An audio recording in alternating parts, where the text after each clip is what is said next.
Well, if you don't quit for yourself, think of us. Secondhand smoke does kill too, you know. Not reliably.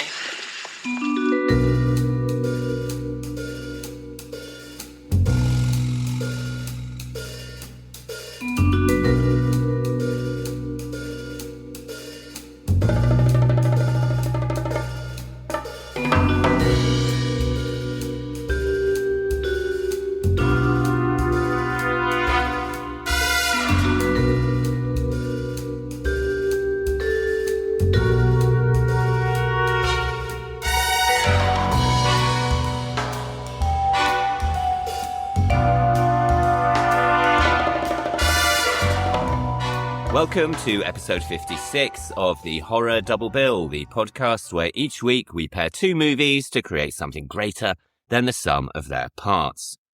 I'm Craig Johnson, and this week we are in Europe, where we return to the psychological thriller and the Italian giallo, with two films that are drenched in murder and paranoia. First up, we have Les Diaboliques from 1955, directed by Henri-Georges Clouzot. This stars Simone Signoret, Véra Clouzot, Meurisse and Charles Vanel. Then we follow this with The Strange Vice of Mrs. Wardh from 1971 and director Sergio Martino. This stars Edwige Fenech, George Hilton, Ivan Rassimov and Cristina Airoldi. Along the way, we'll be discussing the early careers of directors Henri-Georges Clouzot and Sergio Martino, the incredibly tense production of Les Diaboliques, Mondo movies, a real-world Italian murder case that inspired several Italian gialli, actress Edwige Fenech, and much, much more. And just to give you some advance notice, I'm going to be spoiling both films very early on in the proceedings, in fact in just a few seconds. I'll also be discussing spoilers for the 1951 Hitchcock movie Strangers on a Train, the film Midnight Lace, which was released in 1960, the TV movie Are You in the House Alone, released in 1978, and an episode of the Hammer House of Horror TV series called Visitor from the Grave, which originally aired in the UK in 1980. And also, major spoiler for both of this week's films coming now, Gaslight, which was released in 1944. But before we do any of that though, as always, I'd just like to mention the main sources that I've used in researching this week's episode, and all sources will be listed or linked in the show notes. So when discussing Les Diaboliques, I have referred to the book Les Diaboliques by Susan Hayward, which is published as part of the Cinephiles French Film Guide series, and also an oral history of the film that can be found on the website cinematheque.fr.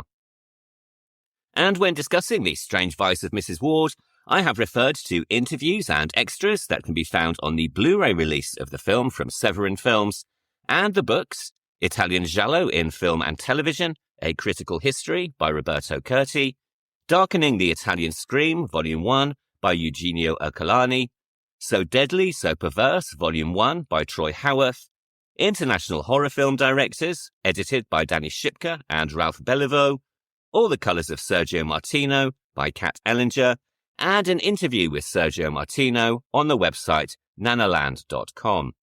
And as always, I have also referred to the Wikipedia and IMDb pages for the movies and their cast and crew. And we're getting into our first movie straight away this week, which is, as you've heard, Les Diaboliques from 1955. This was directed by Henri-Georges Clouzot and stars Simone Signoret, Véra Clouzot, Meurisse and Charles Vanel. Les Diaboliques, which was initially released in the UK under the title The Fiends and in the US as Diabolique, is, along with Psycho, probably one of the most influential thrillers of all time. Hitchcock himself referred to his movie as being in the Diabolique mold when doing pre-production interviews, and many other directors have also cited the French film as an inspiration. Francis Ford Coppola said that he wanted his 1975 thriller, The Conversation, to have a Diabolique-type effect. William Friedkin said it was one of the few films that actually scared him, and across the 1960s, Hammer Films in the UK released a string of psychological thrillers that owe as much to Clouzot's film as they do to anything else. More recently, Osgood Perkins cited the movie as one of his inspirations for The Black Coat's Daughter, saying that when writing his debut feature, he wanted to create something that was in the same flavour, calling it, and others of its kind, quiet, beautiful, and forlorn movies of sadness and great humanity. It was based on a novel by the French writing duo of Beaulieu-Nasserjacques, who we mentioned back in episode 36 when we discussed their contribution to the movie Eyes Without a Face. However, Clouzot, who allegedly took the film rights from right under the nose of Alfred Hitchcock when he bought them 3 days after the book was published, made several changes to the narrative and the characters, to such an extent that co-writer Thomas Nasserjacques said, quote, "Clouzot's film bears no resemblance to our book. Not only are the characters not ours, but more importantly, their psychology is marked by something for which we bear no responsibility. On the other hand, the unfolding of the action, the pacing of the suspense, the tragic tone are all absolutely in line with what we had envisioned. He didn't transform the novel, he transposed it with extraordinary virtuosity and intelligence." End quote. And we're going to be getting into the spoilers right away for both the novel and the movie, and I am going to be giving away the endings. So, as always, if you don't want everything ruined, now is the time to hit pause and come back later. The novel on which Les Diaboliques is very loosely based is called She Who Was No More, and was published in 1952. Unlike the film, which is set in a boarding school and follows two female protagonists, the narrative of the book follows a male travelling salesman. His name is Fernand Ravenel, and he has a rather dull existence with his wife Mireille. He is also having an affair with an emotionally and intellectually dominant female doctor, Lucienne, who, as it turns out, is the real architect of the ensuing murder plot. At some point before the story begins, Fernand and Mireille took out life insurance policies on each other, and they have now passed the point where even a suicide would pay out a hefty sum. The two lovers drug Mireille and then drown her in the bathtub, something that is, as I say, very much driven by the character of Lucienne. Although Fernand is consumed by guilt, they dump the body in a stream near the Ravenel house, thinking that it could appear to be either accident or suicide. Either way, Fernand will be able to claim on the insurance. However, much as in the movie, the body disappears, and Fernand begins to suspect that Mireille may well still be alive. Her brother tells him that Mireille has paid him a visit, and Fernand also begins to receive mysterious letters, all written in his wife's handwriting, dated and postmarked after her death. He confides in Lucienne, but she doesn't believe him, telling him that his guilt is causing him to imagine things and that he is suffering from nervous exhaustion, even going so far as to prescribe him tranquilizers. As the novel progresses, Fernand becomes increasingly paranoid and isolated, which becomes the focus for the rest of the story. One night, returning home, he finds dinner cooking on the stove and all of the lights on, just as it would have been had his wife still been alive. In fact, he actually begins to wonder whether it is he who is actually dead and not her. When he thinks he hears Mireille moving around the house, he becomes so hysterical and terrified that he shoots himself, at which point the real plot is finally revealed. The two women have, of course, been conspiring the whole time, making Fernand believe he had killed his wife and then driving him to the point of madness and then suicide. And, as the insurance policy has been in force for so long, it of course pays out, even though Fernand took his own life. However, there is also a further and rather ambiguous twist in the tale. Mireille, having been kept in cold water for so long as part of the deception, has developed pneumonia, and it's possible that Lucienne has been conspiring against her the whole time too. There is also an ambiguity about the relationship between the two women. Are they mere accomplices, or is there something a little bit more between them? So, the story is a classic example of gaslighting in the absolute sense of the word. As you probably know, this now rather overused term stems from the 1944 thriller of the same name, which starred Ingrid Bergman, Charles Boyer and Joseph Cotton. But before that, it was a 1940 British movie, and before that, it was a stage play written by the writer Patrick Hamilton. In this story, a cruel and overbearing husband tries to convince his wife she is going mad in an attempt to drive her to take her own life. So it's a very similar plotline to the later Bouillon-Nassajac novel. It's also a plot device that has been used many times ever since. Examples include the 1960 movie Midnight Lace, starring Doris Day and Rex Harrison, in which she believes herself to be the victim of a psychotic stalker.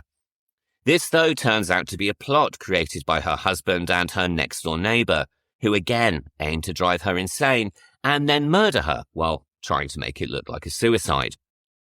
The same plot device was also used in the 1978 TV movie Are You in the House Alone, starring Kathleen Bella, and also more than a few Italian gialli, more on which a little later. And by the time we get to the Hammer House of Horror episode Visitor from the Grave, which recycled exactly the same plot, it seemed as though the well had truly been drained dry. But while to a modern viewer such contrivances now seem a little commonplace and predictable, they were certainly still fresh when the French duo published their novel, which, with its emphasis on Fernand's growing paranoia and mental collapse, is as equally concerned with the impact of greed, guilt and manipulation as it is with the mechanics of the plot. On its publication, the book aroused a lot of interest. As I mentioned, Hitchcock is reputed to have wanted to purchase the screen rights, but was pipped to the post by Henri-Georges Clouzot. But Hitch didn't have to wait too long before another Bouillon-Nassajac novel came his way.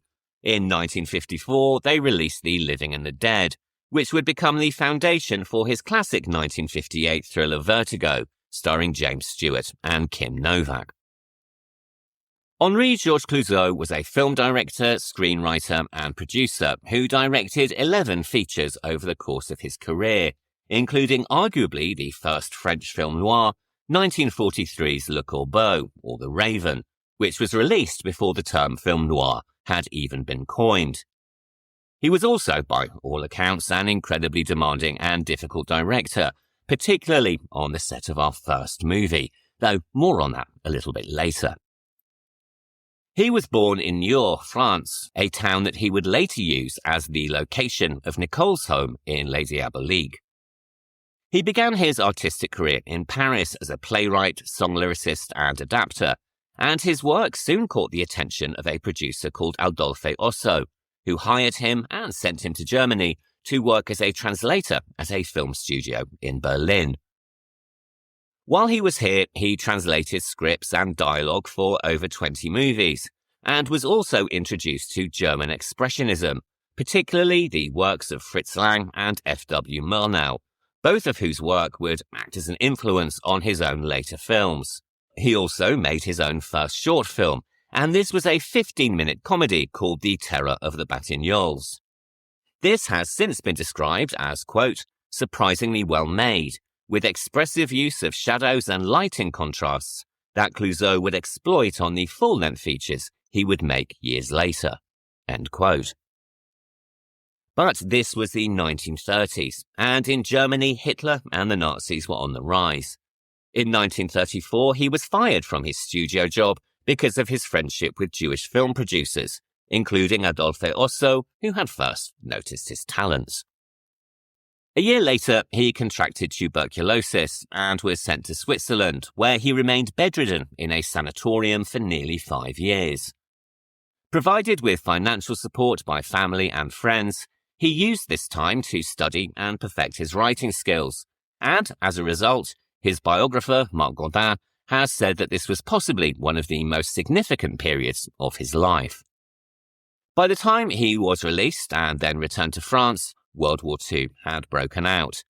His health issues, which would plague him for the rest of his life, prevented him from undertaking national service, and he returned to script writing for both film and theatre, though living in conditions of extreme poverty. In 1940, the Germans invaded France, and a German film company, Continental Films, was established as the only authorized film production company in the country. Clouzot's reputation from his days in Berlin stood him in good stead, and he was offered work at Continental. Although he was very uncomfortable working with the Germans, he was in desperate need of money and couldn't turn the offer away. His first film for them as a screenwriter was 1941's The Last of the Six, and it was so successful that he was appointed the head of Continental's screenwriting division.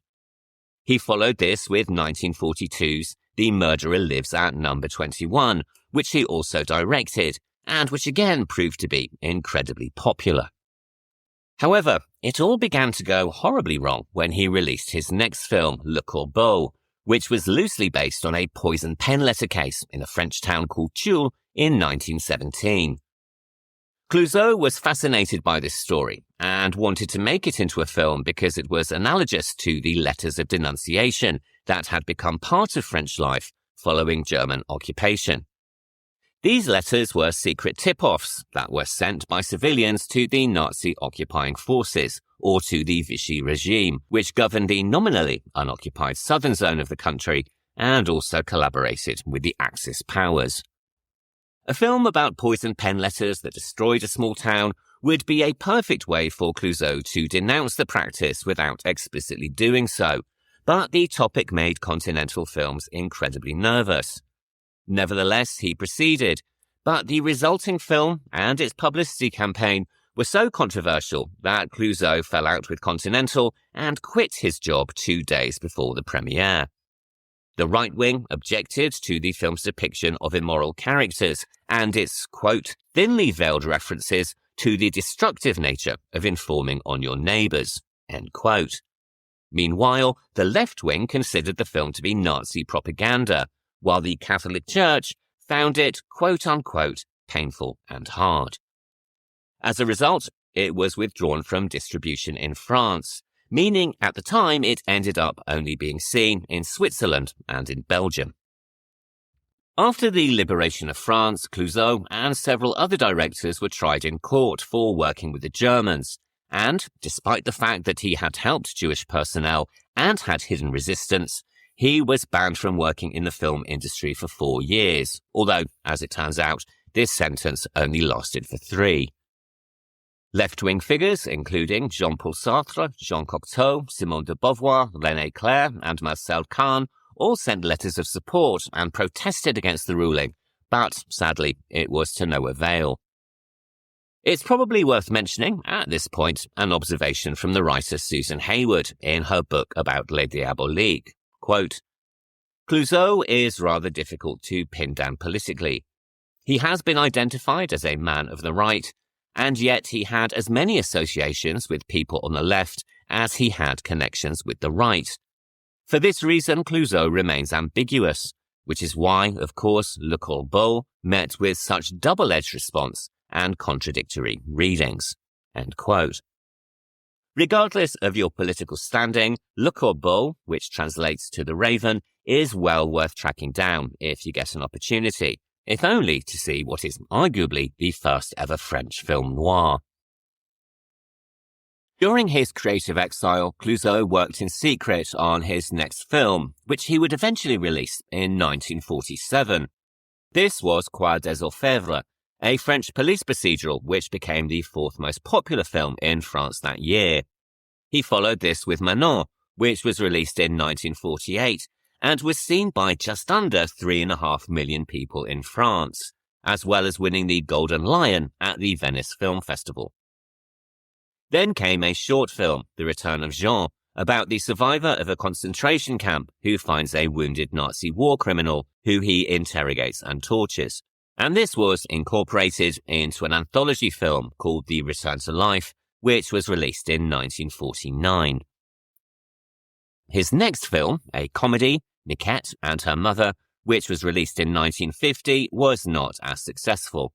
Possibly because for this he turned to comedy, as opposed to remaining in the thriller genre for which he was much better known. In the same year, he married his wife, Véra, who would go on to play the character of Cristina in Les Diaboliques, and also the sole female character in his next film, and the one with which he would make his true international breakthrough. This was The Wages of Fear, a thriller about a group of desperate men in South America who are offered money to drive trucks carrying incredibly volatile nitroglycerin through incredibly inhospitable terrain. Along with Les Diaboliques, it is his best-known film, and was the second most popular film in France in 1953, seen by nearly 7 million cinema-goers in that country alone. It won the Golden Bear at the Berlin International Film Festival in 1953, the Palme d'Or at the Cannes Film Festival in the same year, and also Best Film at the BAFTAs in 1955. Director Christopher Nolan has said that it was a significant influence on his 2017 movie Dunkirk, and it would also be remade by William Friedkin in 1977 as Sorcerer.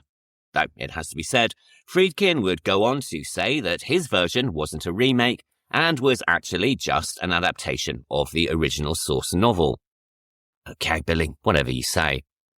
Both versions are excellent, by the way, and if you've not seen them, then I highly recommend that you do. Following the success of this film, he began looking for a new project, a task in which he was more than assisted by his wife Véra, who, despite her role in The Wages of Fear, had never trained as an actress. It was Véra who read novels to see which ones could be made into a film, and Véra who initially read She Who Was No More, telling him after that there was a fantastic idea in the novel, and that he had to read it right away. Clouzot, however, was not immediately impressed, saying, quote, "I read it, but I was disappointed. Halfway through the book, I'd figured it out.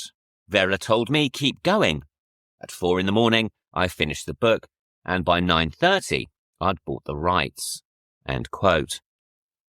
But recalling the aphorism, act in haste and repent at leisure, once he'd bought the film rights, he didn't really know what to do with the story, and initially considered it to be the worst deal of his life. The book was about insurance fraud, and the central character was a quote-unquote paunchy man in his 40s. There was nothing in the story that he felt was particularly cinematic. Even the novelists were rather unsure. Their novel was one of suggestion and uncertainty, something that cinema doesn't exactly allow for, with Pierre Boileau admitting, quote, "It wasn't easy to make tangible, as it was in the book, the anxieties of a character left to his own devices." End quote. Perhaps more importantly, there wasn't a role in the story for Véra, to whom Clouzot wanted to give a major role to make up for her relatively brief appearance in The Wages of Fear. At least that is the official story. As we'll discover, it is far more likely that Véra insisted on being given a major role, as she was, if nothing else, a very domineering woman, the exact opposite of her character in the film, in fact. But the primary female character in the novel was decidedly quote-unquote masculine and not considered right for her to play, and the character of the supposed victim, Mireille, was barely in the story at all. Working with his co-writer and brother Jean, Clouzot came up with the idea of reversing the characters, having two women, who he would call Cristina and Nicole, initially conspire to kill the husband, who he would call Michel, instead of the other way around. However, he still found it a challenge to settle on the right environment for the story, saying that he initially considered setting it in a clinic, perhaps a nod to the time he spent in Switzerland suffering from tuberculosis. And then inspiration struck. He would set the film in a private school, something that would, quote, "give me both a sinister atmosphere and, thanks to the children, a somewhat magical world," end quote. And, as he went on to say, it would also give him a swimming pool. The film's title also took a while to refine. It was originally to be called Les Veuves, or The Widows, and this is the title under which it went into production. 11 weeks into filming, the title was changed to Les Démoniaques, but this didn't really feel right either. And then Clouzot decided to settle on the far better Les Diaboliques. This, however, was already the title of a collection of short stories written by a French author called Barbey d'Aurevilly. Ultimately, Clouzot was given permission to use it, but only on the condition that he paid homage to its author, which he does in the opening quotation after the main credits. The film begins with a dark and ominous orchestral theme song, accompanied by the sound of children singing, which was written by the composer Georges Vanel. And though it takes a little while to realise, this is the only time we will hear music in the film until the story is over. Aside from found footage, which avoids music by necessity, I can think of few other horror films that take this approach. And for a modern viewer, the all-pervading silence is genuinely uncomfortable. This is a film that doesn't need music to tell you how you should be feeling. It creates its tension and unease from the claustrophobic camera work, which is predominantly made up of medium shots and close-ups, with frequent panning and tracking shots adding to the sense of discomfort. The silence, save for the diegetic sound, is genuinely unnerving, amplifying the slightest noise in the background, something that is used in the film's notorious climax to genuinely terrifying effect. Underneath the opening credits, we see a pool of murky water, introducing the imagery that will remain a constant motif through the film. Water in puddles, water in the bathtub, water in the swimming pool, and water spilling onto the floor of the van as the two women attempt to dump Michelle's body. No wonder that at one point, a character even tells the two women that they seem to have water on the brain. As the credits end, we are presented with the contractually required quotation from the writer Barbé d'Aurevilly, quote, "A painting is always quite moral when it is tragic and it presents the horror of the things it depicts," end quote. And I can't help but think that this might be a callback to the controversy surrounding his earlier film, Le Corbeau. After this, we are introduced to the film's key location, the De La Salle School just outside of Paris, and its headmaster, the cruel and brutish Michel de la Salle, who is returning from the market having purchased that week's food provisions. And after he drives his van over a paper boat floating in a puddle, we soon learn that Michel is not the greatest provider in the world. The salads that he buys are rotting, and we later discover that he is also quite happy to serve out-of-date fish at the dinner table. On entering the building, we also see that, despite its grand exterior, the school has, much like the fish, also seen better days. The interiors are shabby and poorly decorated, and it is clear that money is something of an issue. On entering the school, we encounter two male teachers, Monsieur Drin, played by Pierre Lacroix, and Monsieur Raymond, played by Michel Serrault, both of whom are looking forward to leaving the school for the long weekend. As we can see, no one particularly likes being there, and it's not really surprising. Whether teacher or pupil, the atmosphere is oppressive and the regime uncomfortable. We then meet teacher Nicole Horner, the more dominant of our female protagonists, leaving her classroom, which she clearly rules with an iron rod.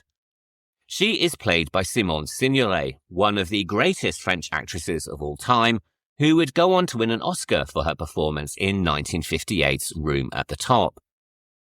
She was married to the actor Yves Montand, who had starred in The Wages of Fear, and she and her husband had become friends with the Clouzots.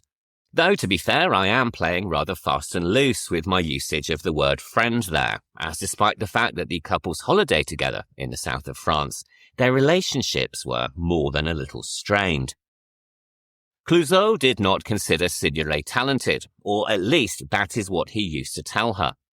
He once informed her that he considered her 1952 movie, Casque d'Or, for which she won a BAFTA, a non-film, and that it would have been far better had he directed it. He would have cast somebody else in her role for a start. Like I say, it's hard to call the two couples actual friends. As Signoret would later write in her autobiography, quote, "That was the tone of our conversations. We argued and then we made up. Véra would either mediate or fan the flames, depending on her mood." End quote. Clouzot was, if we are being generous, a rather difficult man, or at least he was with many of his actors. He once said that what he hated most was actors who think, and that he preferred to work with beginners who demonstrated some degree of talent.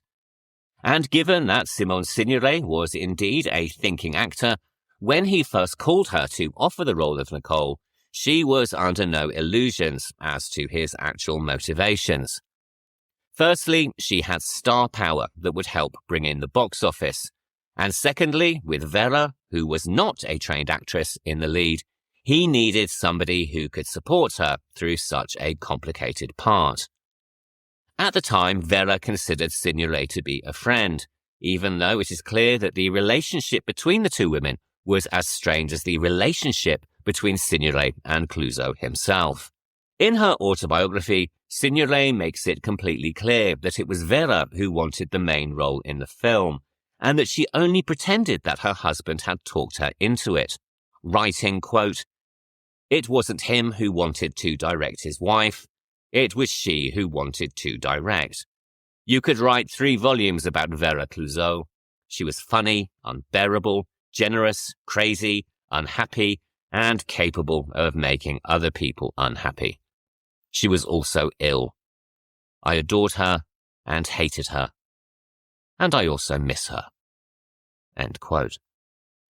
Needless to say, the relationship between Signoret, her co-star, and her director soured greatly over the course of making Les Diaboliques, and by the end of the 16-week shoot, the three were barely speaking to each other.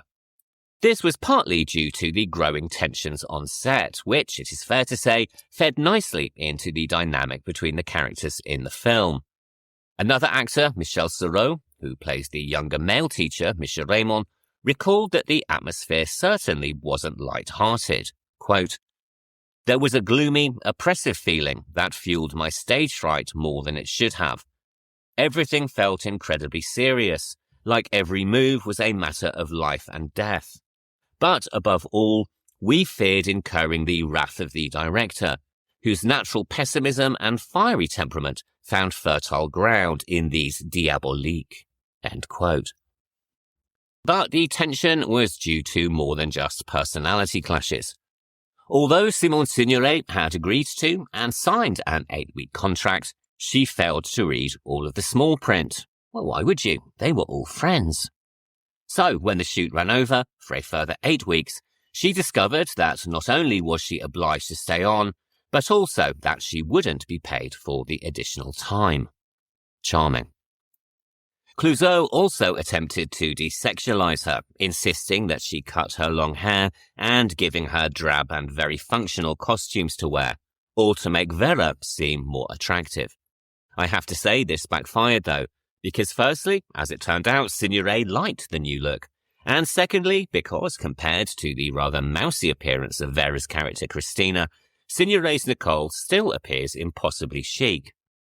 Her first appearance, with her cardigan slung casually over her shoulders and sporting dark glasses, is the very definition of stylish, though, as we will soon discover, the glasses are less of an affectation and more of a disguise to hide the black eye given her by her lover, Michel. With 2 of the protagonists introduced, there is one more character to go, and this is Cristina, Michel's wife, and the source of all of his money. Within just a few moments, we learn that it is she who funds the school, and not him, and also that she has a weak heart, a perfect combination for a murder plot, even if the film initially takes us in a different direction.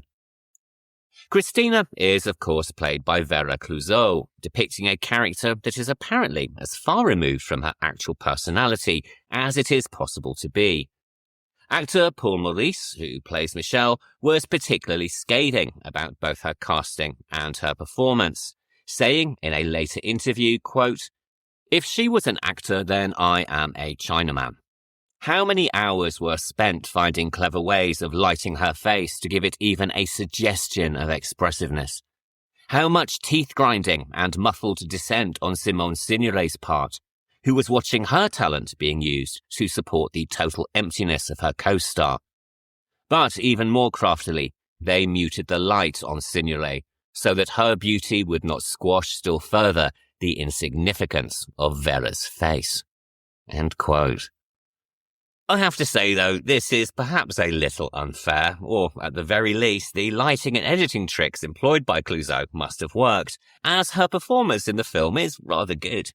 It's certainly surprisingly better than Isabella Gianni's in the rather terrible 1996 remake, and that's a sentence I'd never thought I'd say, although more on that a little bit later.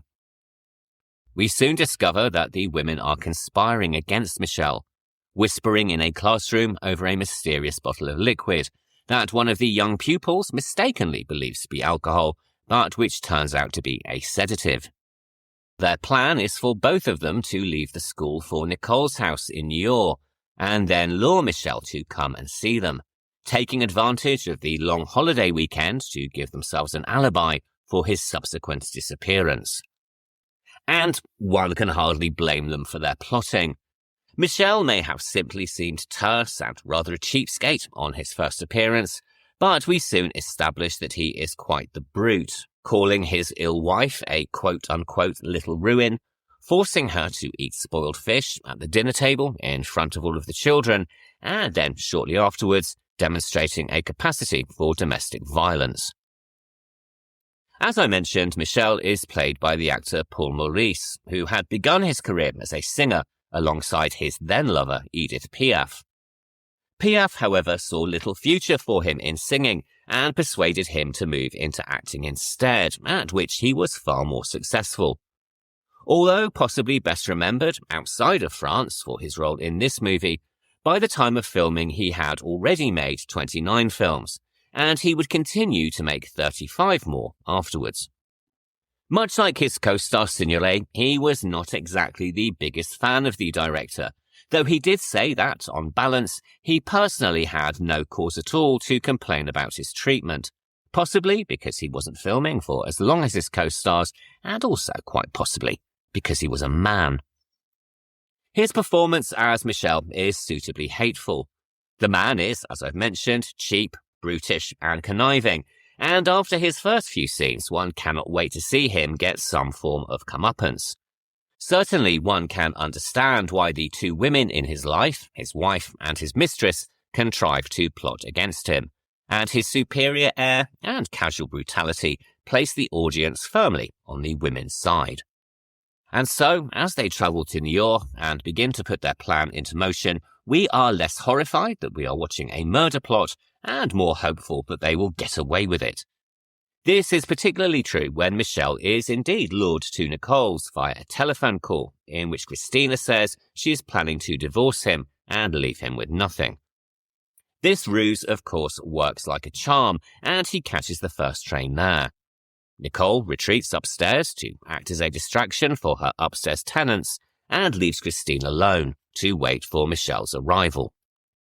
By now, the clues to the women's plotting have all been laid out before us. A mysterious bottle, a large wicker hamper, a nylon tablecloth bought for the occasion, a bottle of whiskey, and a bath that Nicole has already filled with water. The plan, we quite correctly infer, is to drug him and then drown him, and by the time he arrives, we are practically cheering them on. The one flaw in their plan, though, seems to be Cristina herself. She has expressed doubts throughout the journey to Niort and again on their arrival, and has to be persuaded that they are in the right by Nicole, who is clearly the mastermind behind the entire plot. And when Michel arrives at the apartment, it seems as if Cristina is going to back out, even knocking the glass of drugged whiskey out of his hand as he begins to drink. Unfortunately for Michel, his response, though, is characteristically cruel. He abuses her for making him ruin his suit and forces her to mop him dry, a scene of coercion and violence that is deeply uncomfortable to watch. And so it's no wonder that Cristina immediately changes her mind, pouring him first one drink and then, just for good measure, another. Once he has passed out, Nicole returns, and the two women carry him to the bathtub, with Nicole holding his head under the surface of the water until he drowns. All of this is filmed in an incredibly matter-of-fact and almost documentary-style fashion, a style that depicts the horror of the act far more effectively than had it been shot with jump cuts or accompanied by music. Nicole tells Cristina to fetch a sculpture from her mantel with which to weigh him down, and then, covering the bathtub with the previously mentioned nylon tablecloth, the two lock his body in the bathroom for the night. The next morning is filled with will they, won't they be discovered moments, as the two women attempt to get Michelle's body back to the school for disposal. Firstly, the handle on the wicker hamper breaks, and the upstairs neighbour helpfully insists that they replace the hamper with a metal trunk he happens to have upstairs. Managing to persuade him otherwise, he then helps them load the body into their van. And at this point, it's probably worth mentioning that this scene almost led to an actual death. According to the actor who played the neighbour, Clouzot was such a perfectionist that he had a real man within the wicker hamper, and he also insisted that the scene of it being carried down the stairs be repeated at least 4 or 5 times until they got it exactly right. Quote, "When Mr. Clouzot judged the descent down the stairs to be to his liking, we breathed a sigh of relief. And at the same moment, from inside the trunk, we heard a groan. We'd forgotten about the poor fellow. We rushed to open the door and found him half asphyxiated. Good heavens. He'd been there for half an hour and hadn't said a word. And to keep him from moving around or falling down the stairs, they'd tied him up." And so Clouzot finally understood that it wasn't necessary to lose an extra and that a sandbag could be just as effective. End quote. After this near miss for both the extra and the characters, Nicole and Cristina leave New York and begin to make their way back to the school. En route, they first encounter a drunk soldier who attempts to clamber into the back of the van and has to be dragged out, and then a petrol station attendant who notices that water is leaking from the hamper and onto the floor of the van. As we are fully on the women's side, these scenes are filled with tension, something which only builds all the more when they return to the school to dump the body in the swimming pool. For a moment, it seems that they are being observed from an upstairs window, and when they finally manage to roll his body into the water, we feel nothing more than a sense of relief. Paul Meurisse has called this scene his first actual encounter with Clouzot, as the director asked the actor to roll his eyes back so that his pupils would be completely obscured. Quote, "I tried several times, and I couldn't do it. I don't know how," I said. There was 4 seconds of suspense. The crew waited, backs bent, for Zeus's thunderbolt. I stupidly said, "Perhaps it's better to have talent than to know how to roll your eyes back." What a joke. I was pleased. I thought to myself, he's going to laugh. Not at all. The technicians' backs bent even further. Feet planted firmly on the ground, they were expecting the worst. Absolutely nothing happened, though. "Order him some white contact lenses," said Clouzot. Clouzot had absolutely no sense of humour, and he didn't know it. Of course not. To know that you don't have one is already to have one. And that wasn't the case with him. End quote. The next day, Nicole, who is the mastermind behind the whole operation, is cool, calm, and collected. But Cristina is undeniably nervous, so much so that it appears she will give the game away. By now, the boys and the other staff at the school know that Michelle has gone missing, though as he has done this at least twice before, they see no reason to panic. And also, lest we forget, none of them really like him either. But as the time passes and his body does not begin to float from the bottom of the algae-covered and filthy water, Cristina becomes all the more concerned, constantly drawing attention to herself and making Nicole all the more frustrated.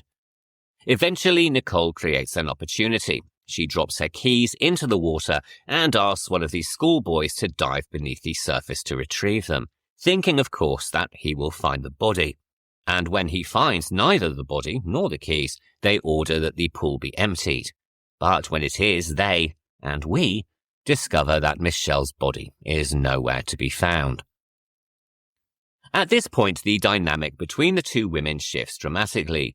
Nicole becomes more worried, while Cristina becomes much harder.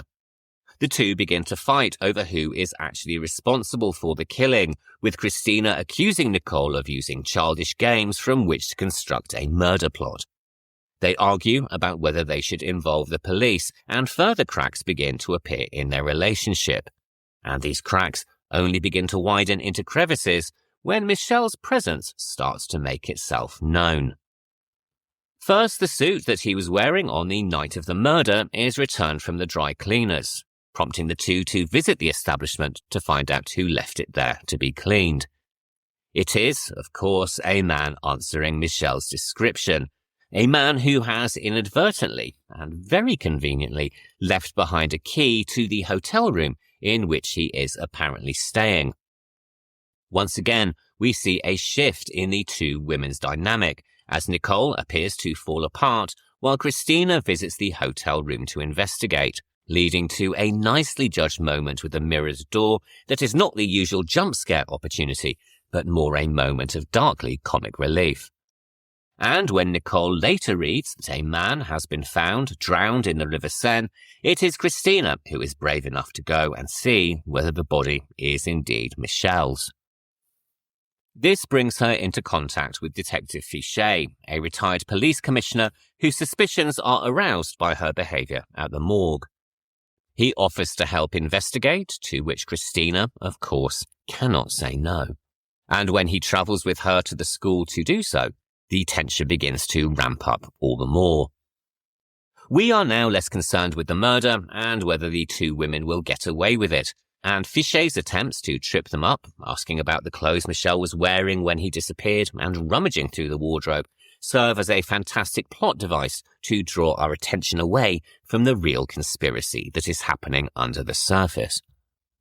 Fichet is played by Charles Vanel, a French actor and director who, over the course of his 65-year film career, worked with Louis Buñuel and Alfred Hitchcock, with whom he made, in the same year as Les Diaboliques, the romantic thriller To Catch a Thief.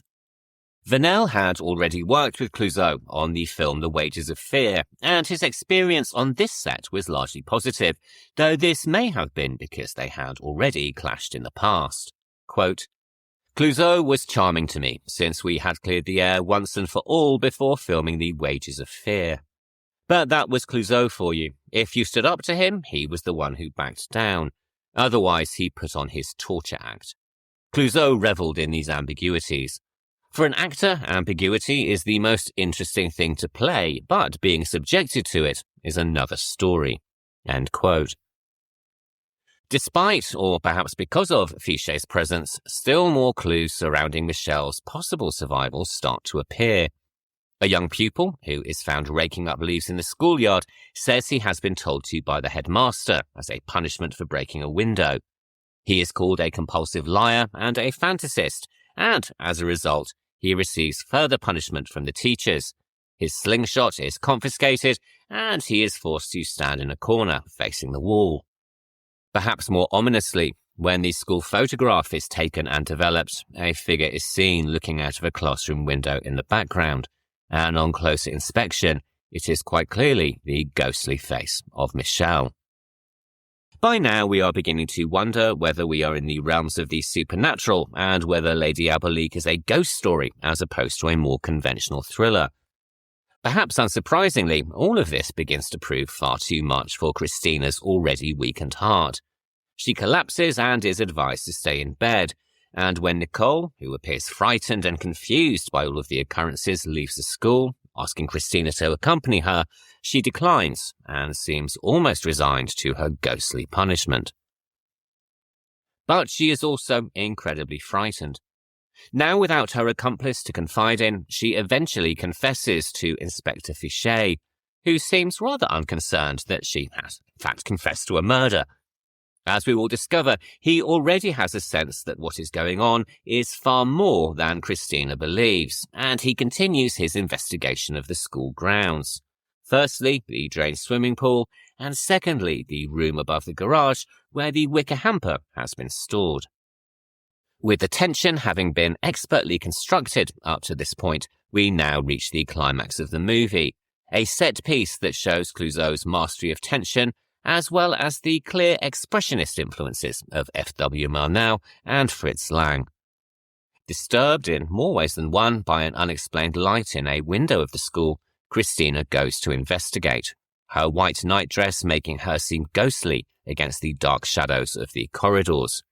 Every sound is emphasized: her labored breathing, footsteps in the hallways, a creaking door, and the sound of a typewriter coming from an unoccupied office. Eventually, bathed in sweat, she makes her way to the bathroom to wipe her face and turns towards the bathtub.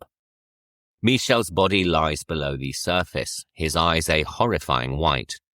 She, and we, watch in horror as he slowly rises from the bathtub, water dripping onto the floor as he begins to move towards her. And then finally, and not surprisingly, her heart gives out, and she crumples dead to the floor. For many years, there were rumours that, to achieve this scene, Clouzot made actor Paul Meurisse lie for hours in a tub of cold water, but I'm happy to say that, in this instance at least, the rumours are certainly not true. As Meurisse himself would later say, quote, "Do they think the production would have risked seeing their actor bedridden with pneumonia? Do they believe the insurance would have covered it? It's ludicrous. The truth is less ridiculous.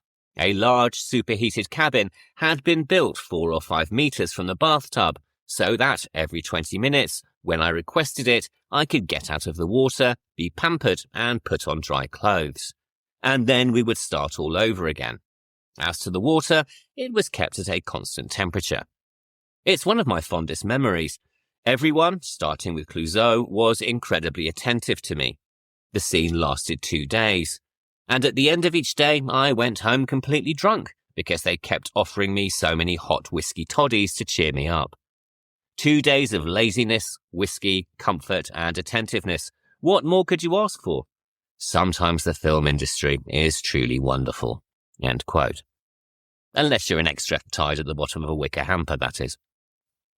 Despite the horrific vision of Michel rising from the bathtub, for many what happens next is as horrifying as that which precedes it, as Michel places his fingers into his eyeballs and pops out his contact lenses. The whole thing, we suddenly realise, has all been an elaborate ruse.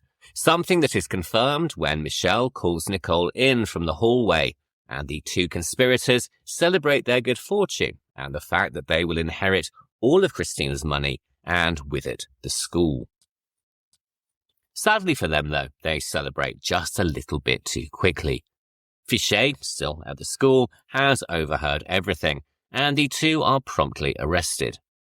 But Clouzot and Cristina still have one surprise left for us all.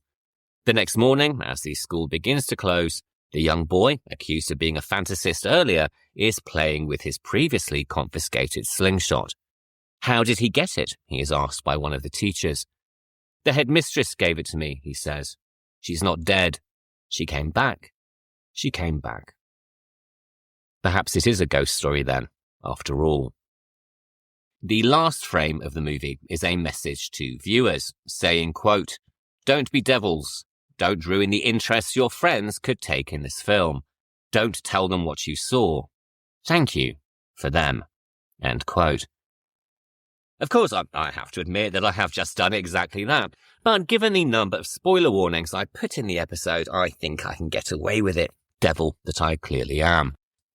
Les Diaboliques premiered on the 29th of January 1955 in Paris at the Gaumont Palace Berlitz, where it had an exclusive theatrical run for 17 weeks before a more widespread release.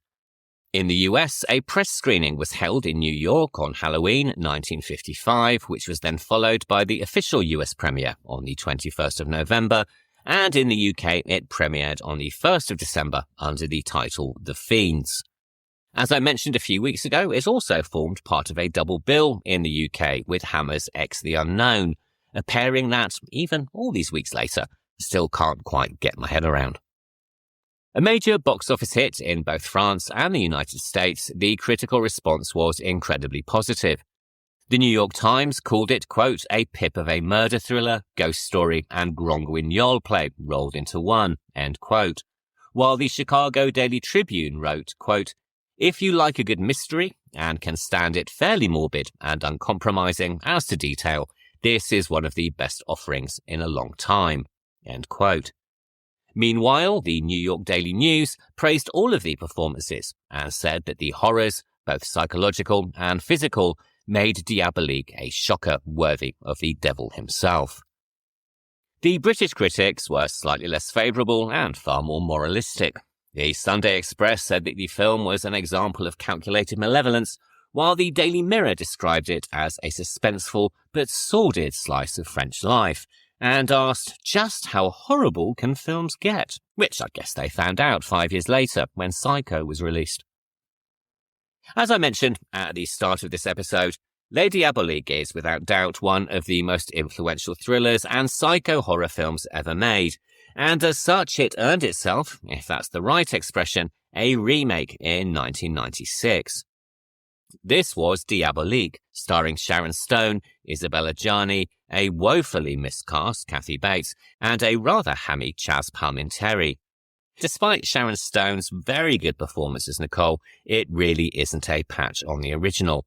As opposed to the dark and oppressive atmosphere of Henri-Georges Clouzot's movie, director Jeremiah Chechik is unbelievably heavy-handed, substituting cliched Hollywood shocks for tension and proving how masterful the original actually was.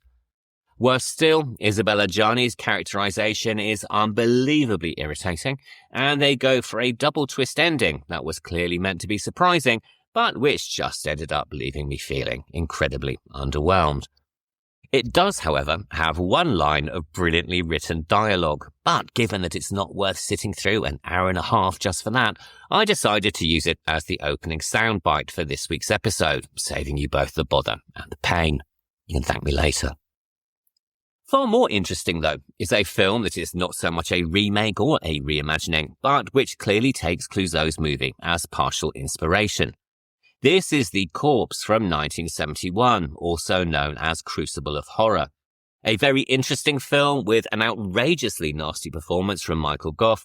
It uses the basic premise of Les Diaboliques and then spins it in some very different directions, commenting on the horrors of family life, as well as making some very sharp observations about the patriarchy.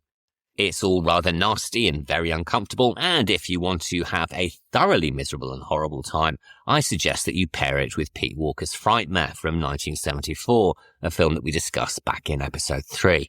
And by the way, I mean miserable and horrible in the nicest possible way, of course. Henri-Georges Clouzot followed Les Diaboliques with a documentary called The Mystery of Picasso, which won the jury prize at the Cannes Film Festival, but which was unfortunately a financial failure in France. His next feature was Les Espions, which was released in 1957 and which once again starred his wife Véra. Unfortunately, it was to be her final film. Ironically, given the fate of her character in Les Diaboliques, she began to suffer from severe heart problems and died as a consequence in 1960.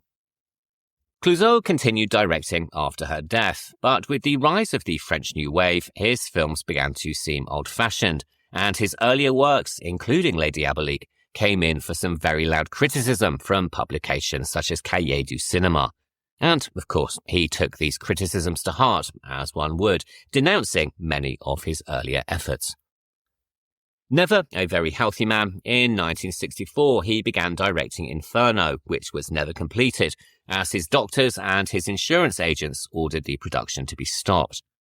Between 1965 and 1967, he directed several documentaries for French television, and this allowed him to finance his final picture, La Prisonnière.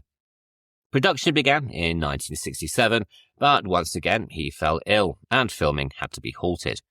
He resumed production in August the following year, and this time managed to complete the project.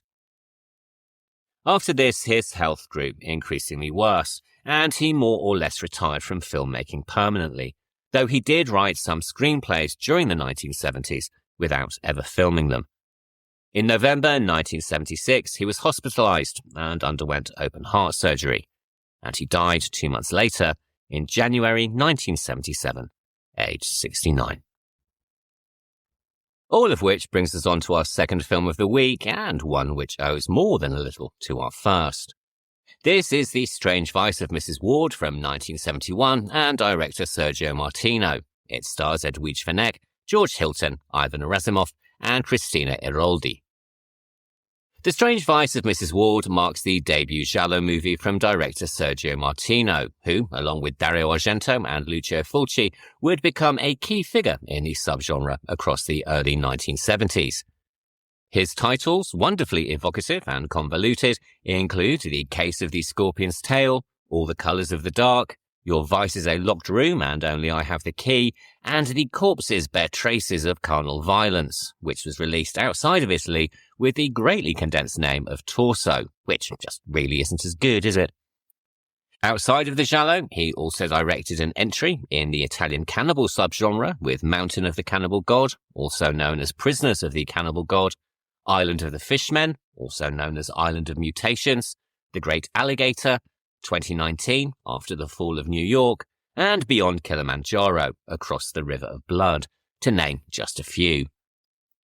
Over the course of his career, he directed over 100 movies and TV shows, and as you can probably tell from that little list, like many of his fellow countrymen, his work spans multiple genres.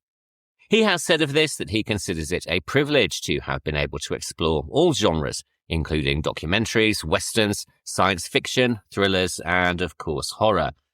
And while being brutally honest, the quality of his output is about as broad as the genres across which he created, he is remarkably frank about the cultural significance of his movies, describing himself, rather too harshly, as an eminent trash director. He went on to say, quote, "My movies are like a soft drink, sparkling, unaffected products for mass consumption. A soft drink doesn't have the prestige of champagne, of course, but I'd rather have a good soda pop than watered-down wine anytime." End quote.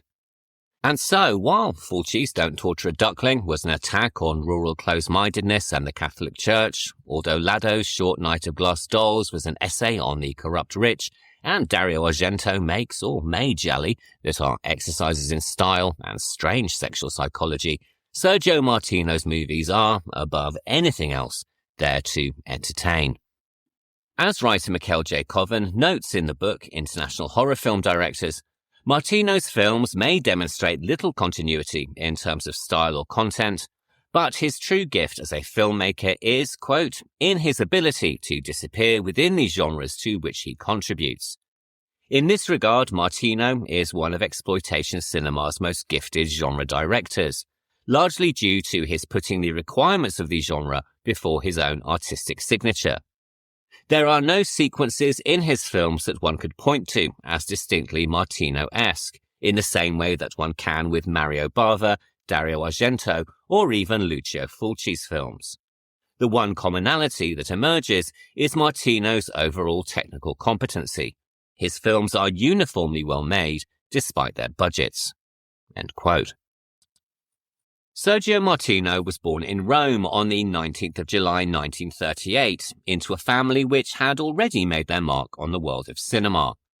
His maternal grandfather, Gennaro Righelli, was a pioneer of Italian cinema who went to work in Germany after World War I, making silent films and then, as technology progressed, moving into sound. And so, when the Italian fascist regime wanted to transition Italian cinema away from silent movies and into talking pictures, they brought him back from Germany to direct the first Italian talking film, The Song of Love, which was released in 1930. Martino has recalled somewhat Fellini-esque memories of visiting film sets as a child and being enthralled by the spotlight and the presence of so many film stars. Despite this family connection, his father, who was a banker, would have preferred for him to move into the more conventional world of finance than into the world of movies, and it was several years before he would start working in film. He was also beaten to the punch somewhat by his older brother, Luciano, who became a prolific writer-producer and who helped him find a foothold in the industry.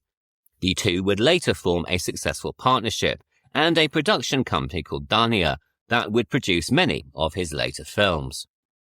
Sergio's entry into film work came in 1963 as a second assistant director on a movie called Demonia, directed by Brunello Rondi.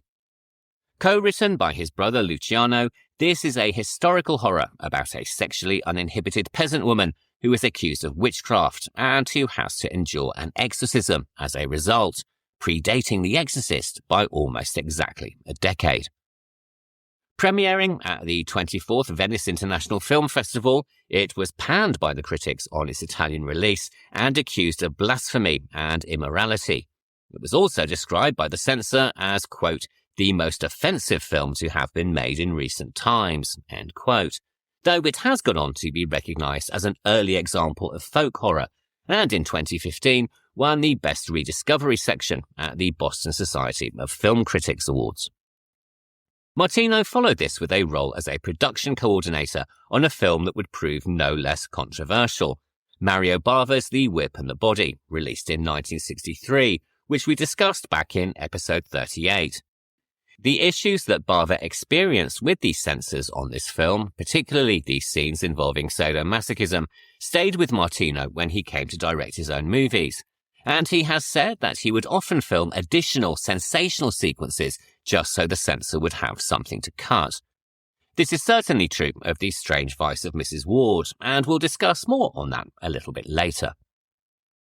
Other production jobs followed, including on the early giallo, Libido, released in 1965, the gothic psychological horror, The Third Eye, from 1966, 1968's The Sweet Body of Deborah, and 1969's So Sweet, So Perverse. By the mid-1960s, Martino was also writing screenplays, including the story for a 1967 Western titled I'll Kill You for $100,000, which was released outside of Italy under the less descriptive title of Vengeance is Mine. His writing partner on this was Ernesto Gastaldi, who had written the screenplays for Libido, The Whip and the Body, and The Sweet Body of Deborah. And Gastaldi would go on to pen these stories for multiple gialli, including the ones for which Martino is best known, The Strange Vice of Mrs. Wardh being among them. Martino's directorial debut came in 1969 with a quote-unquote documentary called Mondo Sex.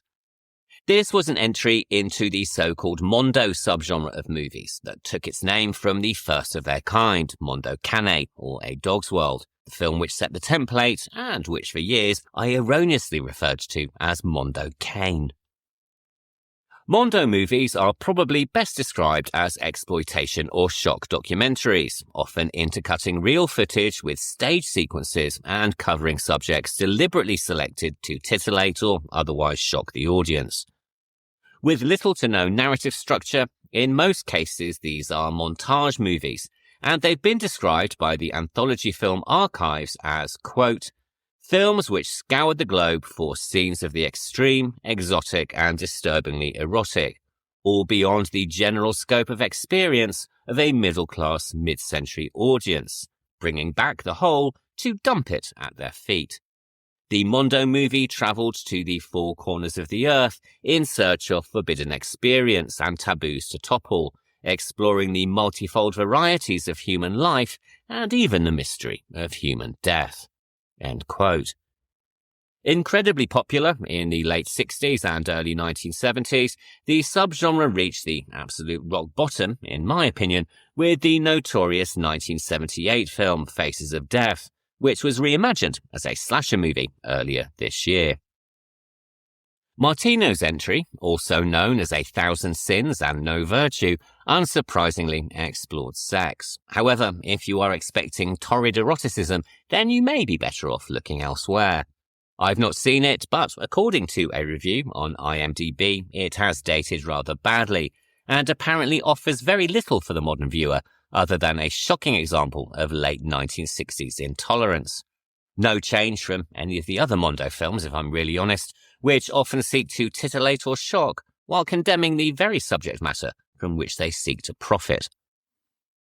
He followed this with another Mondo movie called America, Very Naked and Very Violent, released outside of Italy simply as Naked and Violent, and you can probably guess the content of that one. He then followed this with his first fiction movie, though, to be fair, Mondo movies are hardly true to life. This was a Western called Arizona Colt's Hired Gun, also known as Arizona Colt Returns, and after this he pivoted to the giallo and the second of this week's films. And now we are getting into the spoilers, so all of my usual warnings apply, so please tread very carefully from here on in. Thanks to the likes of Mario Bava's Blood and Black Lace, and most notably the early films of Dario Argento, the typical Italian giallo is often mistakenly assumed to be concerned with masked killers and elaborate set pieces.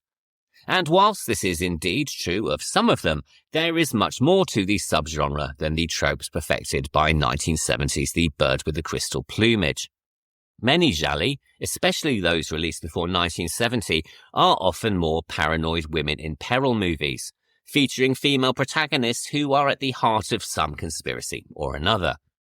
Perhaps the most famous of these are the films made by Umberto Lenzi, starring self-exiled American actress Carol Baker, and include 1969's Orgasmo, and So Sweet, So Perverse, and 1970's A Quiet Place to Kill.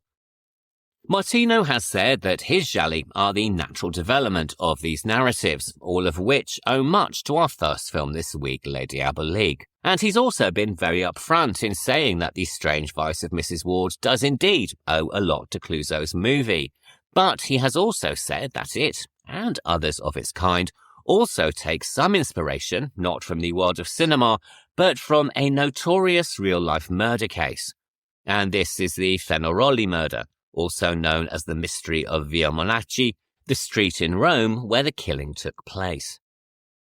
In 1958, a businessman called Giovanni Fenaroli was suffering financial difficulties, and these were problems that he thought he would be able to solve by cashing in on a 150 million lira or $240,000 life insurance policy that he had taken out on his wife, a woman called Maria Martirano. Hiring a petty criminal called Raugiani and a car dealer called Carlo Inzolia to kill her, Fenaroli ensured that he was in Milan at the time of the murder, and the killing was staged rather ineptly to look like a robbery gone wrong. Unfortunately, as often happens, particularly if you hire petty criminals and car dealers as accomplices, the killers left many clues as to why this wasn't actually the case. Although some jewellery was taken, large sums of money were left behind, and while the bedroom was disordered, the rest of the apartment was left undisturbed. Other telltale signs were that the front door showed no signs of forced entry, the life insurance policy itself had been altered only a few weeks before, and on investigation it also became apparent that Maria's signature on the documents had been forged. There was also an eyewitness, an overheard telephone call, and a paper trail of plane tickets and other paperwork, all of which pointed to Fenaroli being involved. So, bit of a botched job to put it mildly, and all three men were tried and eventually convicted. As you can imagine, the case was a sensation in the Italian press of the time, though public opinion was divided as to Fenaroli's guilt, with some suggesting that the evidence was mainly circumstantial. All in all, a conspiracy that, were it to be conducted with a little more care and attention, wouldn't be out of place in our first film this week, or indeed a Hitchcock movie like Dial M for Murder. And we can certainly see aspects of this true crime in many of the early gialli of the 1960s, as well, of course, in The Strange Vice of Mrs. Wardh. And this was initially the essence of Gastaldi's original screenplay. It was a twisty psycho thriller involving a conspiracy around its female protagonist, a story that Martino said was very much a 1960s giallo. There was a murder, an investigation, and a love triangle. But by now the giallo had moved on. The Bird with the Crystal Plumage had raised the bar for on-screen violence, and so Martino added in a serial killer subplot, which allowed for more murder set pieces and much more action. He also removed a lot of the dialogue and cut a character of a police investigator, similar to Fichet in Les Diaboliques. According to Martino, by this time, conventional detective stories were dead in the water. Much like Les Diaboliques, the film opens with a quotation, but this time it's from Sigmund Freud. This is taken from a 1915 essay that he wrote called Our Attitude Towards Death, and the quotation outlines the nature of most of the characters we are going to meet, or at the very least, all of the male ones. Quote, "The very emphasis of the commandment, thou shalt not kill, makes it certain that we are descended from an endlessly long chain of generations of murderers, whose love of murder was in their blood, as it is perhaps also in ours." End quote. Immediately after this, we are presented with what we now retrospectively perceive to be a classic giallo scenario. An unidentified and leather-gloved figure picks up a sex worker in his car and, driving her to a secluded spot, slashes her to death with a cutthroat razor. This, of course, looks back to Argento's debut a year earlier, but it also anticipates many of the films that would follow in its wake, including Brian De Palma's Dressed to Kill, which was released in 1980. And while De Palma may have frequently denied all accusations that his movie was inspired by the giallo, instead calling it an homage to Hitchcock, these similarities are really too obvious to ignore. Following this, we switch to the interior of an airport, which we later discover to be Vienna. This international setting is a fairly common trope of the giallo movie of the 1970s, designed to give Italian viewers something more unusual and exotic than the usual settings of their homeland, and also to give the film a wider international appeal. We see passengers descending an escalator, and among them is our heroine, Julie Wardh, played by Edwige Fenech. Along with Barbara Boucher, Rosalba Neri, Anita Strindberg and Nieves Navarro, also known as Susan Scott, Edwige Fenech is one of the queens of the gialli, actresses of extraordinary beauty and screen presence that these days seem sadly lacking in our world of identikit performers. For many, Edwige Fenech is the queen of them all, though strangely Martino did not originally think her right for the part. For him, Fenech was just too joyful-looking, Rubenesque and full of life. Instead, he was initially thinking of somebody more blonde and waif-like, along the lines of Susie Kendall, who had starred in The Bird with the Crystal Plumage, and who he would later cast in his proto-slasher Torso. I have to say that I think he was on the wrong track here, and it's rather fortunate he changed his mind. In my opinion, it is Fenech's presence which has contributed to the long-term success of the movie, and why it still has so many fans even today, in fact probably far more so than it did when it was originally released. Across her career, Fenech appeared in multiple gialli, including Martino's All the Colours of the Dark and Your Vice is a Locked Room and Only I Have the Key. She also starred in Mario Bava's Five Dolls for an August Moon, Strip Nude for Your Killer for director Andrea Bianchi, and The Case of the Bloody Iris, directed by Giuliano Carmineo. In Italy, this last one was originally called Why Are There Strange Drops of Blood on Jennifer's Body, which is a far better title in my opinion, but there you go. But as well as gialli, she was also a talented comedic performer and appeared in multiple comedies across her career, though I have to say that personally, Italian sex comedies aren't really my favourite. She was born in Algeria in 1948 to a Maltese father and an Italian mother, and after the Algerian War of Independence, her family moved to Nice, where she trained classically as a dancer. Her break into the film business sounds like something from old Hollywood. She was discovered, age 14, walking down the street, and was offered a part in a film called Mad About Him, which was released in 1967. Of this experience, she later recalled, quote, "I didn't really want to do it, but they said, come on. So I went and I did a small role, where we had to repeat the same line, a joke, 32 times. It was a Parisian joke, and I was 14 years old, which wasn't like being 14 today. I didn't really understand it because coming from Algeria, even though I spoke perfect French, I didn't speak the dialect. I never saw the movie. For me, it was a nightmare. I felt so inadequate after repeating the same joke 32 times, which, among other things, made no sense to me." End quote. A year later, she appeared in a 1968 Italian movie called Samoa, Queen of the Jungle, offered not on the strength of her film debut, but instead after she was spotted by a talent scout after competing in Miss France and various other beauty contests. According to Fenech, this time she begged her parents to allow her to do the film, and on the agreement of her father, who insisted that her mother accompany her, she travelled to Italy. After this film, she then travelled to Germany, where she appeared in a 1968 adventure film called The Sin of Black Eagle, and also a couple of sex comedies, including Sexy Susan Rides Again, also released in 1968, and Sweet Outcasts, released in 1969. Of this period, she has said, quote, "I went where they called me. I didn't care. I was very young, and for me, it was all about cinema. Bergman and Samoa, Queen of the Jungle, were the same thing. I've made so many bad movies, but at the time I was unaware of this. So I went to Germany, I made some movies there, and then I got tired. I preferred Italy." End quote. She first met Sergio and Luciano Martino in 1969 when they worked together on the film The Sins of Madame Bovary, in which she starred as the titular Emma Bovary.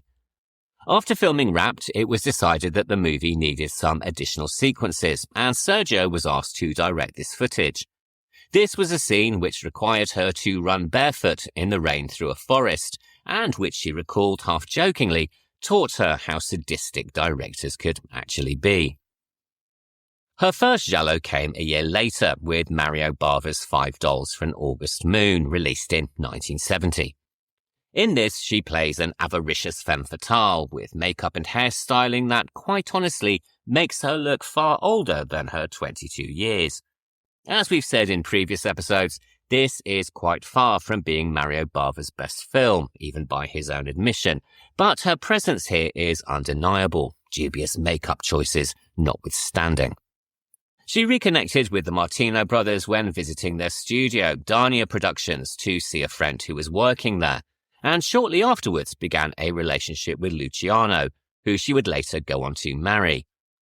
This connection made her an obvious choice to appear in Martino's first giallo, even if, as we have just discussed, she wasn't exactly his ideal vision for the part. He later said of this slight nepotism, quote, "Edwige was a natural choice being part of the family, my family. She was practically my sister-in-law. So I made many films with her, but at the same time, producers, my brother included, would choose their women, girlfriends, wives, special friends or lovers much more wisely. And more importantly, they were aware of what they were able to do and what their limits were. Edwige had charisma, professionalism, and was perfect in the films that she did, in the roles that she had." End quote. And so Edwige Fenech was cast as Julie Wardh, the wife of a diplomat called Neil Wardh. He is played by an Argentinian actor called Alberto de Mendoza, who was cast to satisfy the Spanish quota, as the film is a Spanish co-production. Of course, Argentina isn't exactly Spain, but it seemed to satisfy the backers as being close enough. And other concessions to the Spanish producers include crediting the cinematography to a Spaniard called Emilio Forresco, though, as Martino would later explain, the actual cinematographers were Italian. Arriving at the airport, Neil is immediately called away on diplomatic business, leaving Julie to travel alone to their apartment in central Vienna. En route, the car is stopped at a police checkpoint, and we learn that the murder in the opening is one of a series of killings being committed across the city. This news is something that prompts the rather conservative driver to declare that the death penalty should be reintroduced in order to ensure that the quote-unquote sex perverts would really get what they deserve. At this point, we go into flashback and learn that Julie might well be classified, by her driver at least, as falling into this category. A year before she married Neil, she had been in a rather tumultuous relationship with a man called Jean, played by Ivan Rassimov. We see them arguing in a car, and then after she makes a break for it, we see him at first violently assault her before the two make love in the rain. A beautifully shot slow-motion sequence accompanied by Nora Orlandi's striking score. And this score would be used later by Quentin Tarantino in Kill Bill. Of course it was. And so it would appear that Julie's strange vice is a passion for sadomasochism and also blood, something that we again see a little later in another beautifully filmed slow-motion sequence, where he breaks the bottle at the end of her bed, with the shattered fragments raining down on her like diamonds. And unfortunately for Julie, who has married Neil in an attempt to end the relationship, Jean is still very much interested. first sending flowers to her apartment the moment that she arrives home, and then later turning up at a party being held by her close friend Carol. But before we get to the party, a brief word about the Wardh's apartment, which is gloriously 1970s and decorated with very distinctive green and white striped wallpaper. This is, or was at least, a real apartment called Papani's House, located in the Nomentano district of Rome, and fans of the giallo will be more than familiar with its distinctive decor, as the interior was also used for the Barbara Boucher movie The Red Queen Kills 7 Times. Unfortunately, it appears that it is no longer an apartment building, and it's now listed as the Jordanian embassy, so I imagine it's doubtful that they kept the wallpaper. After receiving the flowers, which are accompanied by a rather passive-aggressive note, Julie goes to a party hosted by her friend Carol. This is a decadent and rather bourgeois affair, complete with dancing girls wearing paper dresses, which are ripped from them in the middle of the living room. All spectacularly tacky, suggesting a world of bored wealth and privilege, something that is reinforced by the character of Carol, who is, in fact, bored wealth and privilege personified. Carol is played by Cristina Airoldi, who is also known as Conchita Airoldi, and she would also appear in Martino's 1973 movie Torso and a few other films before transitioning to a very successful career as a producer. And if her face isn't immediately familiar, then her voice in the English dubbed version most certainly will be. This is provided by Carolyn D. Fonseca, an incredibly prolific American-born dubbing artist who was responsible for the English dubs for multiple Italian horror movies of the 1970s. Her incredibly distinctive voice can be heard most obviously as the character of Olga in 1977's Suspiria, but she also dubbed Daria Nicolodi in Argento's Deep Red and Phenomena, as well as Florinda Balkan in Don't Torture a Duckling, and various characters in films including The Case of the Bloody Iris, The Red Queen Kills 7 Times, Torso, Spasmo, Eyeball, Inferno, and The House by the Cemetery. I always find it somewhat disconcerting to hear a very familiar voice come from so many different performers, but the truth is that nearly all Italian giallo were dubbed in post-production, and not just for their English language versions either. Even the Italian dialogue was dubbed in post, for the simple fact that the international casts often did not speak the same language, and also because recording audio on set was far too expensive. So even if you watch the movies in their original Italian, the words and the mouth movements don't exactly line up. And this is something that, if you're going to plunge headfirst into these films, you really just have to get used to. For many, this is part of the giallo's charm, but personally, I would prefer to hear the actual performers talking. Even here, Edwige Fenech is dubbed in both the English and Italian versions, and so we never get to hear her voice actually speaking her lines. Martino himself has expressed some regret over this, saying that although he felt at the time this approach really wasn't that important, he's realised over the years that it actually was, and that as a result his films ultimately lack the depth of on-set sound recording. Although Julie initially appears to be part of a love triangle, with she, Neil and Jean making up the three edges, as the narrative progresses it becomes more of a love square, and at Carol's party we meet the missing corner. This is George, who is played by George Hilton, an actor who made his name in Italian westerns before starring in multiple gialli, including 3 for Sergio Martino. We'll be talking about him and Ivan Rassimov later in the series, as between them they are among the subgenre's most prolific leading men.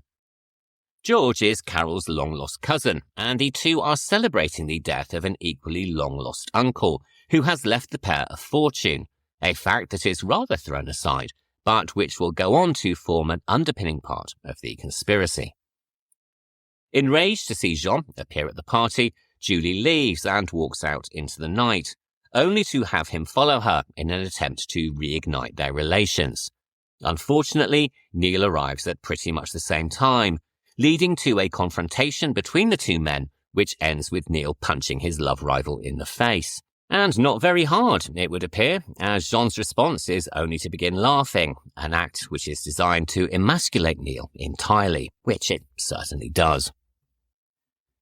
We now have the second murder in the movie, and an obvious homage to Psycho, as following some de rigueur subjective camera shots, one of the paper dress girls from the party is killed in the shower by our leather-clad and razor-wielding killer, and this, of course, is accompanied by the trademark giallo vibrant paint box blood. This murder is designed to act as a red herring. With our focus on the killer, we begin to question his identity, and we know that it cannot be Neil. He was out of the country when the first murder happened, and we also know that by now he is with Julie. Our suspicions then immediately turn to either Jean or George as being the culprit, a nice bit of misdirection designed to throw the viewer off the actual plot of the film. The next day, after a demonstration of Carol's rather free and easy approach to parking her car, she and Julie have a conversation about the slasher murders and his latest victim, though it has to be said they are somewhat indifferent. Carol even jokes that at least the killer is taking out their competition. And this, for me, highlights one of the key issues with the movie. None of the characters are remotely likeable. Neil is boring, Jean is an asshole, George is full of himself, Carol is vapid, and the only reason we feel sorry for Julie is because a killer is after her, and because she's played by Edwige Fenech. We also learn that Julie and Neil have only been married for a year, and that she only married him as an escape from Jean. We also discover that what she assumed would be stability is now leaving her rather bored and discontented. Clearly, she is looking for someone more exciting, and as luck would have it, when they return to Julie's apartment, this seems to present itself in the form of George, who says he is there to see Julie's husband as he wants some advice on investments.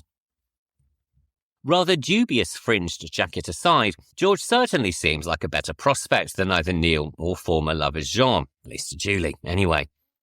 After he books out the majority of her restaurant in a rather ostentatious show of wealth, he takes her on a motorbike ride through the countryside, offering her a chance at excitement that her diplomat husband seems unable to provide. And this seems enough for the two to fall head over heels in love, or at least George says as much when he immediately calls her after he drops her home. Classic case of love bombing, if ever I've seen one. And despite her protests, Julie is clearly smitten too. She doesn't even question how he manages to appear in her doorway while she thinks they're still talking on the telephone. And given that this is well before the time of the mobile, there is either a phone directly outside Julie's door, which seems unlikely, or George is in fact the fastest sprinter in the West. Of course, the two begin a rather torrid affair, leading to a sex scene which, as I mentioned earlier, was filmed deliberately, explicitly, for the time anyway, as Martino wanted to give the censors something to cut. And cut it they did. The scene of Fenech riding on top of Hilton was originally trimmed by the censors for the Italian release, though it would later be restored for the Blu-ray and DVD versions.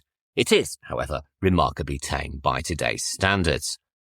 Martino himself remains unhappy with the sequence, saying that, as he thought it was going to be cut anyway, he didn't really bother filming it with any real care or attention. As a consequence, he says the scene is void of any eroticism, which, being blunt, I would say is true of all of these sex scenes with Hilton in the movie. If nothing else, these scenes with Ivan Rassimov at least look like they contain a little passion. The scene is important though, as we discover through subjective camera work that the two are being watched by a mysterious figure in black leather.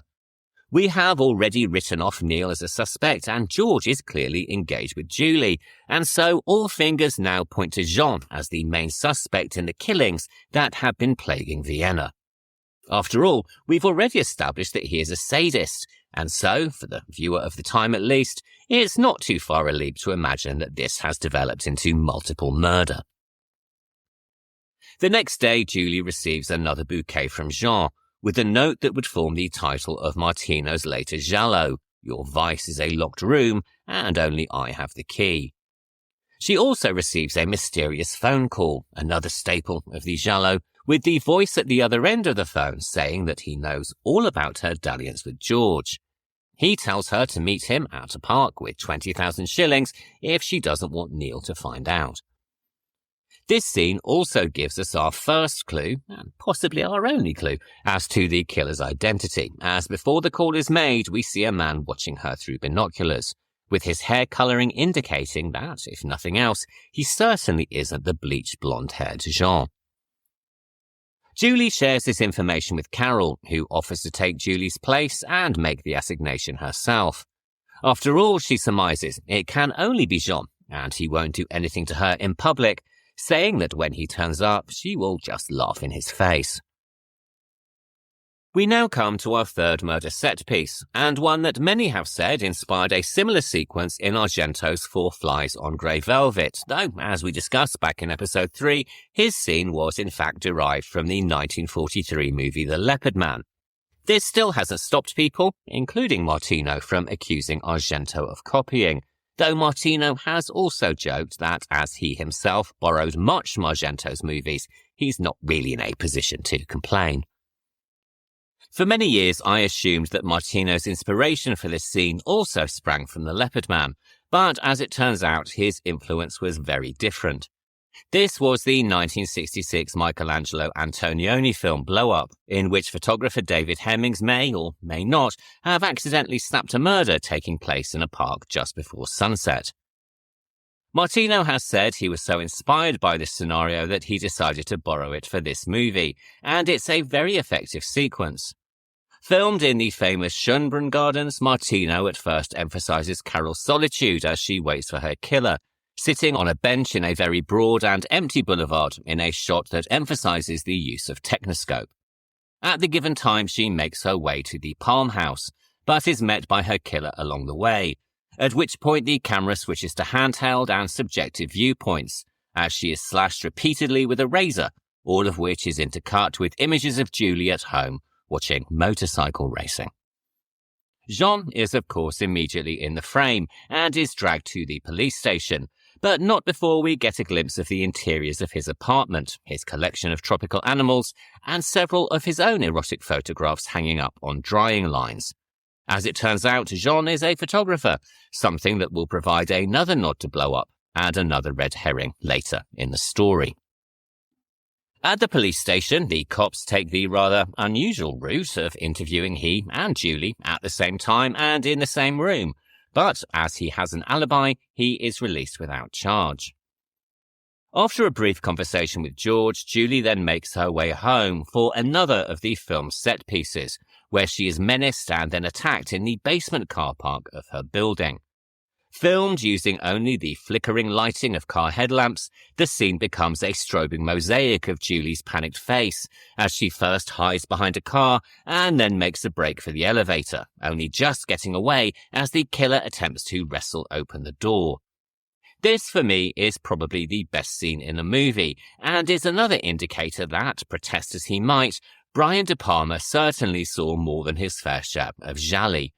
Martino himself has pointed this out, also name-checking directors like Quentin Tarantino and films like What Lies Beneath, although he admits that these undoubtedly had much bigger budgets and quote-unquote more inspired direction. Enraged that Julie has been attacked, Neil insists that the two of them have a showdown with her former lover at his apartment, because it's always a good idea to take your wife to see her would-be killer. This leads to a very creepy sequence where they let themselves into Jean's darkened apartment, only to discover him dead in the bathtub, depicted quite brilliantly using a montage of zooms and jump cuts.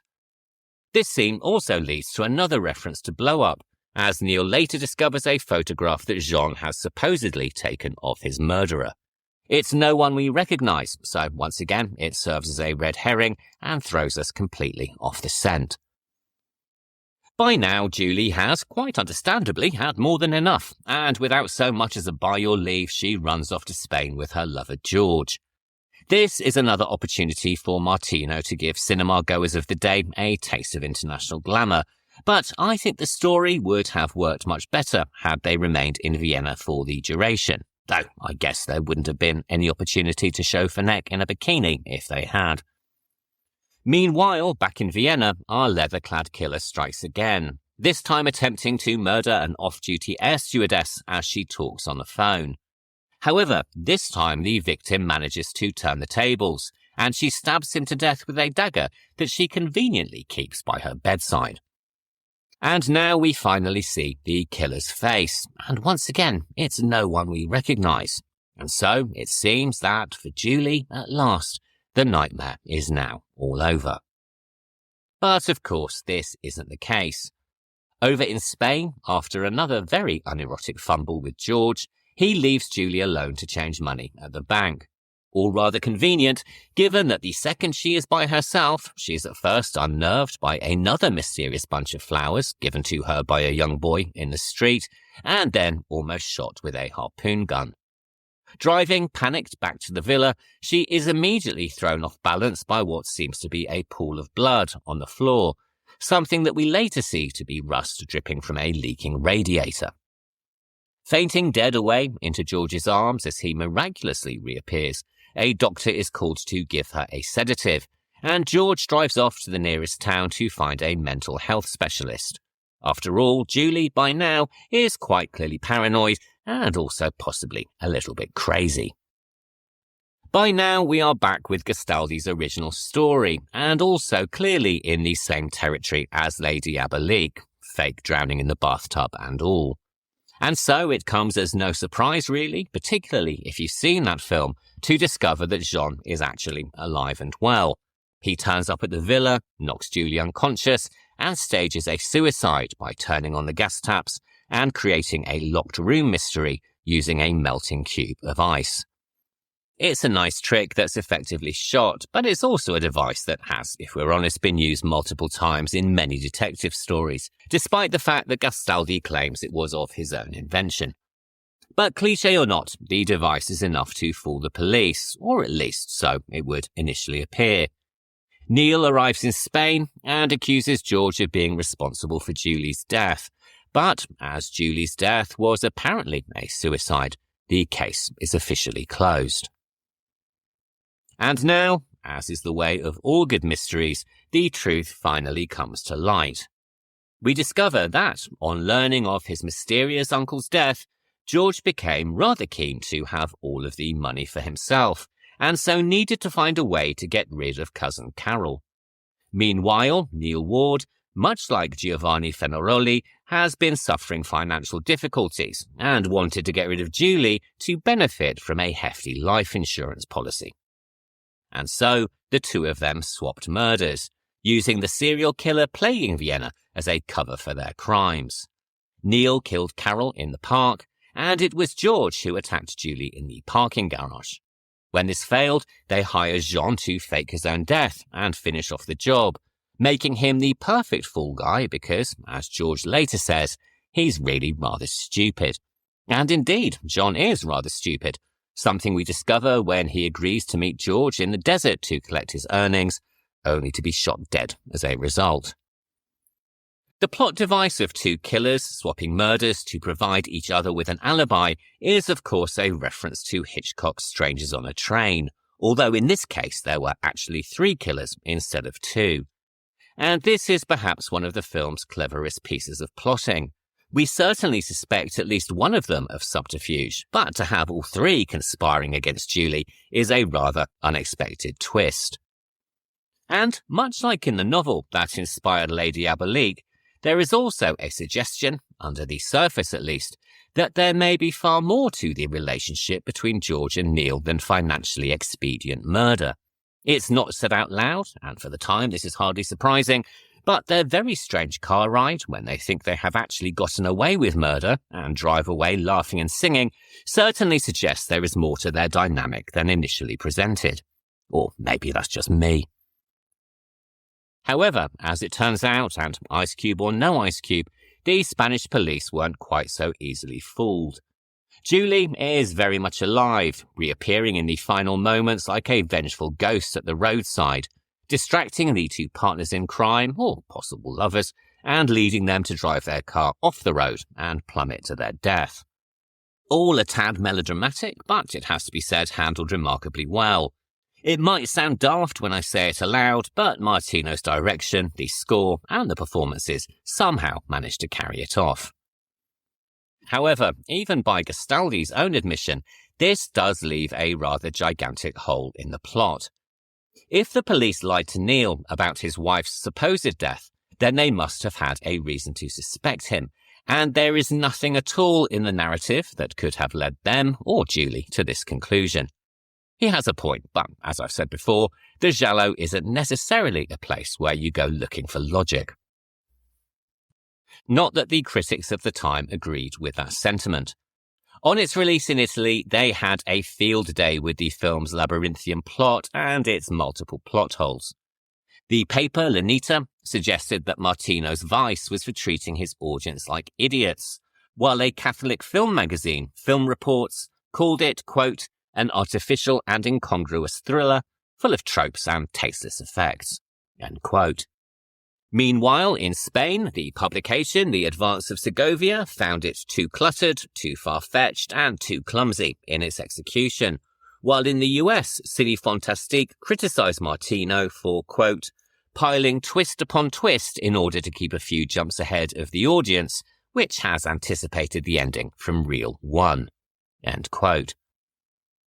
Someone who was even more upset than the critics, though, was a real Italian woman called Mrs. Wardh, who threatened legal action over the film, saying that it damaged her good name and that people would suspect her of having secret vices.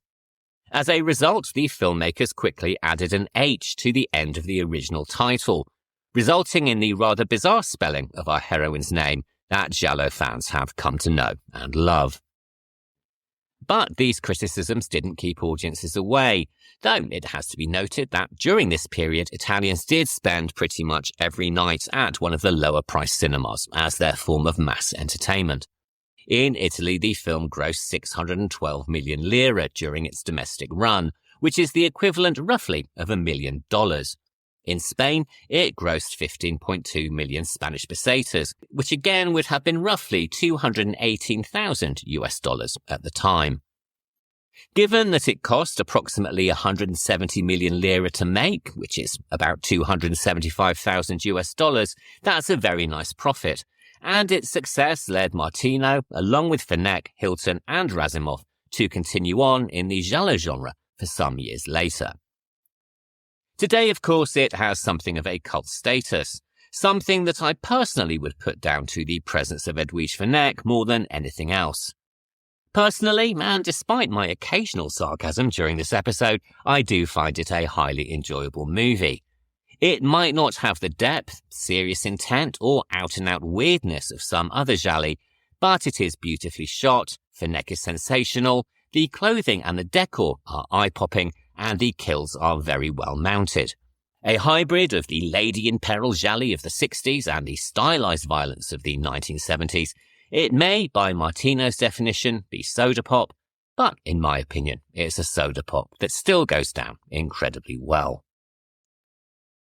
We'll be talking about another Martino film featuring all three principal actors later on in the series, so I won't be discussing any more of their biographies just yet. This will be what I consider to be the best giallo they made together, 1972's All the Colours of the Dark, and we'll be covering that later in the year when the weather is more suitably autumnal.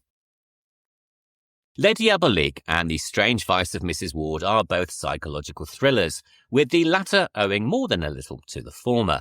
In fact, the works of Dario Argento and Mario Bava aside, it's doubtful whether many of the gialli that we now know and love would have been made at all, were it not for Clouzot's incredibly successful and incredibly influential film. One is an incredibly dark, moody, expressionist film noir with an absolutely terrifying climax, and the other is a sexy, stylish, and slightly superficial thriller. It's still bloody entertaining, though. Together, they remind us that sometimes it really is better to trust absolutely no one, and where insurance policies and money are concerned, sometimes it's also better to never get married at all. All of which brings me to the end of this week's episode, so thank you very much for listening. If you've enjoyed the show, please remember to rate, review and subscribe wherever you listen to podcasts. And remember, you can always email thehorrordouble@gmail.com and follow the Instagram account @thehorrordouble. So a couple of weeks ago, we discussed the horrors of Hollywood, and next week we are going to be exploring a very different kind of movie making altogether. We begin with a film that, on its release, one critic suggested should be flushed down the sewer, so nothing like constructive criticism there. This is Peeping Tom from 1960, directed by Michael Powell. This stars Carl Bohm, Anna Massey, Moira Shearer, and Maxine Audley. Then we follow this with a return to Spain and the debut feature from director Alejandro Amenabar. This is Thesis from 1996, and it stars Anna Torrent, Eduardo Noriega, Fele Martinez, and Nieves Herranz. If you'd like to watch along, you can find out where these films are streaming in your area by visiting justwatch.com, and if they're not available in your country and you have a VPN, you can also see where they might be playing in other regions. So I'll be back next Sunday for the discussion. Until then, thank you very much for listening, and have a really great week. Goodbye.